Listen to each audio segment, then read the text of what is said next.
పొందుతాడు. ఈ సాధన వల్ల దేహములో ఉన్న రోగాలు కూడా పోతాయిటండి. మీకు రోగాలు వస్తున్నాయంటే మీలో గురుభక్తిలో తేడా ఉందని అర్థం. నాకు కాళ్ళు నొప్పిలెట్టేస్తున్నాయి, నాకేం బాగుంటలేదండి అంటే నీకేదో నమ్మకం ఏడిస్తేగా. నీలో నిజంగా నమ్మకం ఉంటే నీ రోగం పోవలసిందే. 26వ శ్లోకం రాసుకోండి. సర్వాంగ వ్యాధయ పశ్చాత్ సర్వానందశ్చ లీయతే. సాధన వల్ల దేహంలో అన్ని అవయవాల రోగాలు నశిస్తాయి. సర్వాంగ వ్యాధయ, అన్ని అవయవాలలో.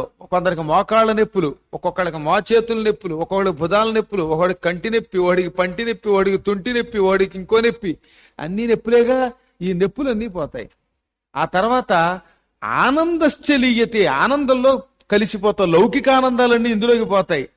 కానీ మొదట్లో కొంచెం కష్టమే. అభ్యాసాత్ క్లేశమే తద్వై. ఈ అభ్యాసం మొదట్లో కష్టంగా ఉంటుంది. ఎందుకంటే ఇంకా చాలా ఉన్నాయి కదండి, అవన్నీ చూద్దాం అనిపిస్తుంది మానవుడికి. కానీ దాన్ని అభ్యాసం చేస్తే కొంతకాలానికి పశ్చాత్ ఆద్యంత మంగళం, రాను రాను మాత్రం నీకు సర్వశుభాలు ఇస్తుంది. కష్టమైన ఏకేశ్వరోపాసన మొదలు పెడితే కొంతకాలానికి శుభం పొందుతావు.